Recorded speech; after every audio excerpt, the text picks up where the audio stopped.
C'est le secret du... N'importe quoi, on est d'accord. Aujourd'hui, on va parler du développement personnel, pourquoi ça me questionnait, pourquoi ça me questionne, et pourquoi ça devrait, à mon avis, vous questionner. On va essayer de comprendre ce qui peut déranger, ce qui ne va pas dans tout ça. On va s'interroger et essayer de comprendre ce qui ne va pas. Bon, il y a quand même du positif, heureusement, mais il y a quand même beaucoup de choses qui questionnent, font penser qu'on est un peu obligé à être heureux. Alors pourquoi c'est problématique ? Pourquoi aujourd'hui c'est important qu'on en parle ? C'est pour que vous ayez ce recul nécessaire. La prochaine fois, vous serez confronté à ce qu'on appelle aujourd'hui du développement personnel.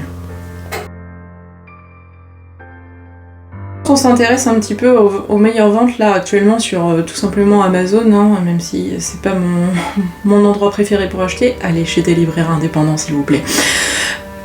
Quand on s'intéresse à ces ventes, on voit dans le top 20, 50, là je vous en parle au jour d'aujourd'hui, hein, je pense que si vous y allez demain ou même dans un mois ça changera pas des masses. Il y a beaucoup de livres de développement personnel. Alors parmi eux, on a par exemple les 4 accords Toltec, donc là je suis sur notre ami Amazon, la voie de la liberté personnelle. Voilà, le titre qui déjà en dit long. Dans d'autres livres, je vous mets les références toujours. Le grand livre des 12 libérations énergétiques, mémoire cellulaire, lecture méditative, visualisati. Les titres souvent sont bien ronflants quand même. Hein. Alors celui-là, la description quand même elle vaut le détour, donc je vais vous la lire. Alliez la puissance du conscient et de l'inconscient pour libérer profondément vos blocages énergétiques et cellulaires, comme si nos cellules pouvaient se bloquer, c'est fort, hein, avec des exercices en soins énergétiques en lecture méditative. Un thérapeute spécialisé dans la libération et le nettoyage cellulaire propose un grand livre de pratiques pour libérer les blocages cellulaires. Car au-delà du corps physique et psychique, notre santé repose aussi sur un aspect énergétique et sa mémoire cellulaire. J'apprends tellement de choses en lisant les descriptions.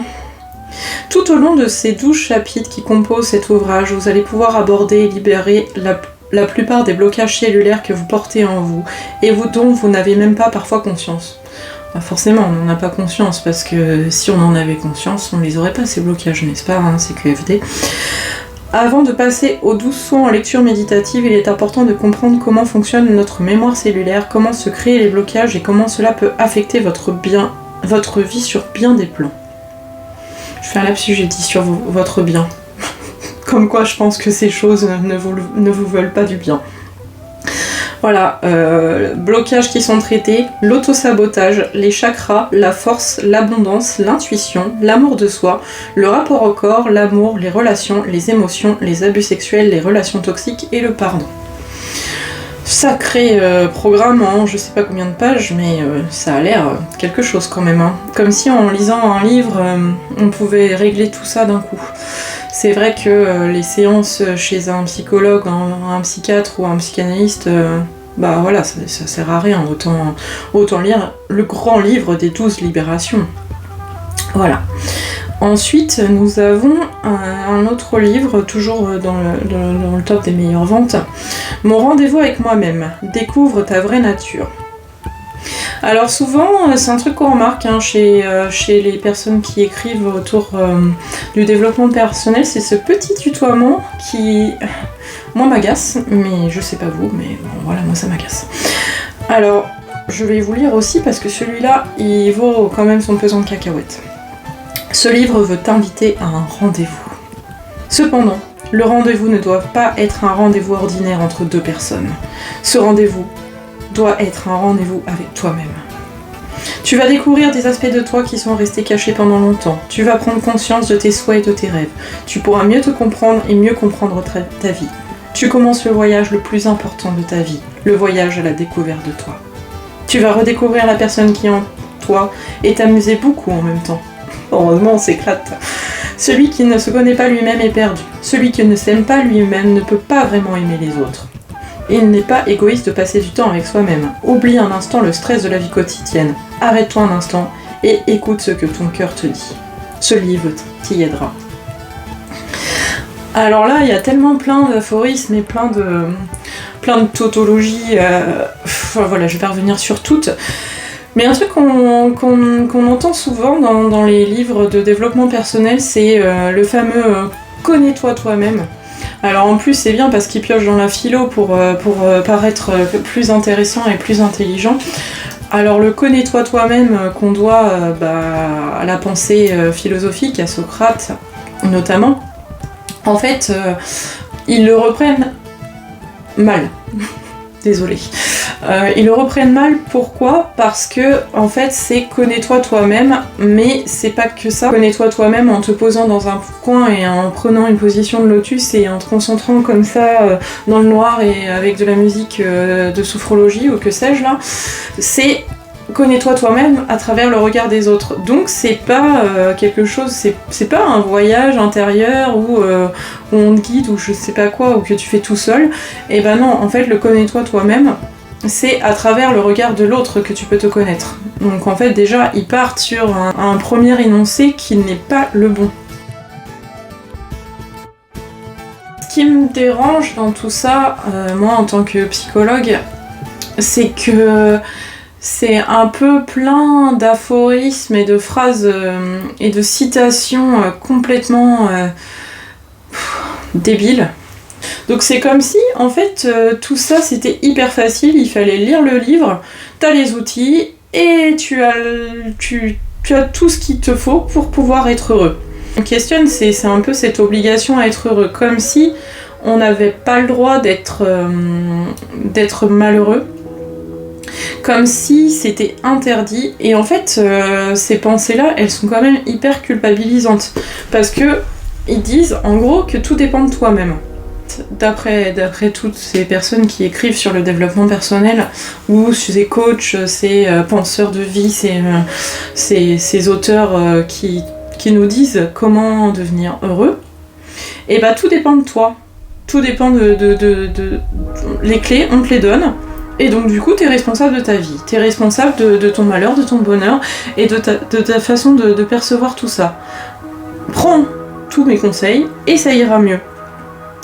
C'est un peu la société qui ultra valorise le bien-être, et donc qui fait penser qu'il y aurait comme un problème à être dans un mal-être. Que le mal-être, ça serait quelque chose de faible, et de pas bien. Dans les citations qui m'agacent au plus possible, on a des exemples très concrets. Hein. Si tu ne peux pas être le crayon qui écrit le bonheur, sois la gomme qui efface la tristesse. Eh ben oui, sois un rayon papeterie. Celle-là, voilà. Il y a des tas, hein, il y en a des tas, j'en ai choisi quelques-unes comme ça, hein, mais le popcorn est préparé dans le même bol, à la même température, dans la même huile, et pourtant, les grains n'éclatent pas au même moment. Ne comparez pas votre enfant aux autres, laissez-lui le temps de faire pop. C'est beau, hein. Voilà, c'est quand même hyper aberrant, hein. Je m'enseigne un petit peu sur ces personnes qui écrivent autour du développement personnel, sur ces coachs, sur ces influenceurs, sur tout ce que vous voulez, là, c'est parapsychologues. En fait, quand on les regarde, ce sont des gens qui ont eu un vécu assez bouleversant, souvent, un peu traumatique.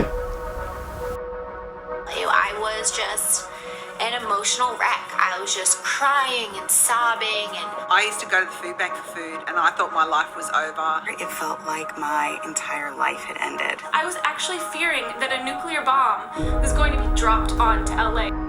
Les personnes, elles s'appuient sur ce vécu pour vous dire « Je m'en suis sortie grâce au développement personnel, maintenant je suis heureuse, suivez mon exemple pour être heureux. » Il y a un espèce de truc qui va sur la connivence et le tutoiement qui me dérange un peu, comme si c'était des compagnons de route et pas des gens qui vont vous dire « Ceci dit, les psychologues et les médecins vont jamais vous dire non plus quoi faire et comment vous en sortir. Hein. » Donc c'est un peu faux. Et Et eux, sous couvert de dire moi je vais pas faire comme votre thérapeute ou que sais-je, je suis là comme un accompagnant et un ami bienveillant.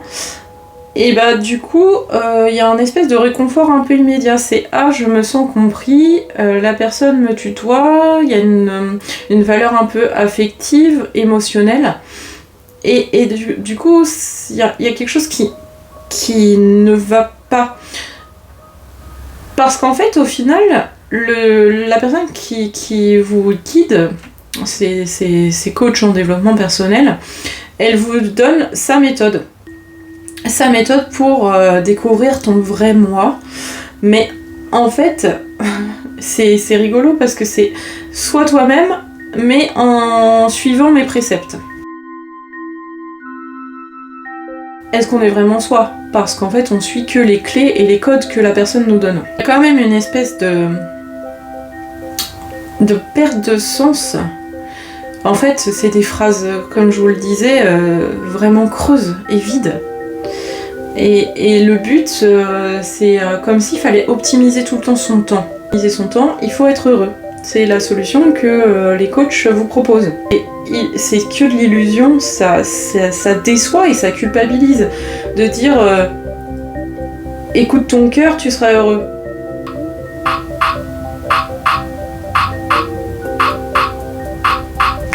Ouais, il dit pas grand chose. Hein.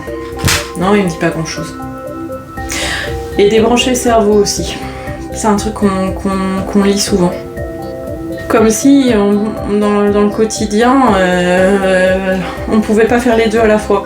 Et que pour être heureux, il fallait pas intellectualiser. Alors qu'en fait, si on est conscient de nos choix, et si on les réfléchit, au contraire, les choix, on risque de moins les regretter qu'en écoutant son fameux cœur là.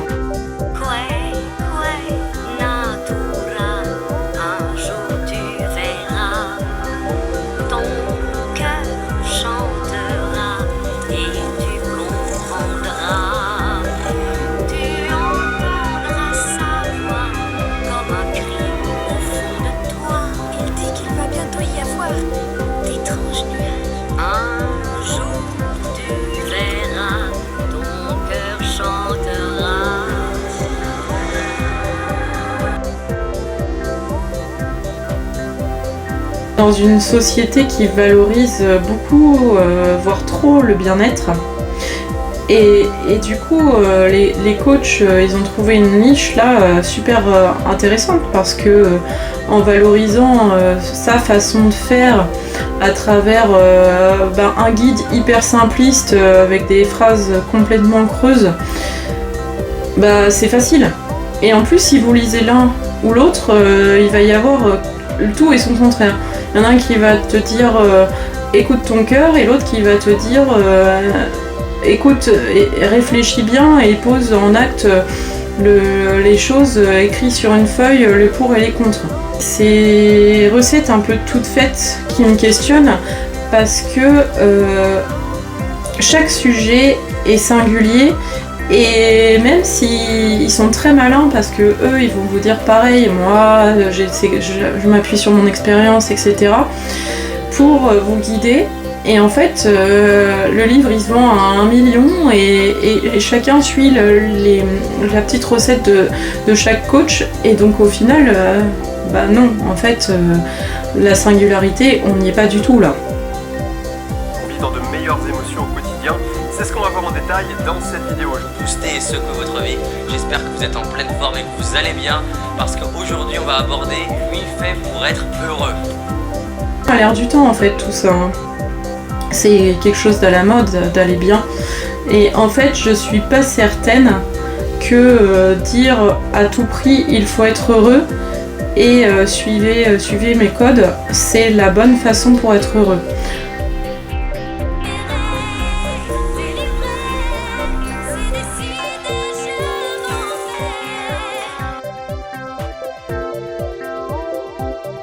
Au contraire, les psychologues, eux, ils vont s'intéresser vraiment au cœur et au nœud du mal-être et essayer de le comprendre et de l'écouter vraiment. C'est ce que je vous disais un petit peu dans la communication lors de ma dernière vidéo, c'est qu'en fait la grosse différence avec les coachs qui vont balayer en disant t'es malheureux mais t'inquiète, j'ai tac tac tac tac mes petites recettes parfaites. Non, le psychologue il va essayer de comprendre le cœur même de tout ça, d'aller au-delà et d'aller sur le chemin de la résilience. C'est un concept dont je vous parlerai dans une prochaine vidéo parce que c'est un concept hyper important en psycho d'ailleurs. Je pense qu'il faut être hyper prudent avec tous ces coachs, ces praticiens du bien-être, ces trucs. Je dis pas que c'est mauvais, hein, mais je pense qu'à force de dire voilà, le bonheur c'est facile, il suffit de suivre mes préceptes, je trouve qu'il y a un côté quand même très, très culpabilisant et presque impossible. Donc méfiance vraiment. Si vous le sentez pas, faut pas se forcer quoi. Enfin, faut pas se forcer à être heureux parce que si on l'est pas, on l'est pas. Voilà, c'est important de pas se soumettre à cette injonction du bonheur.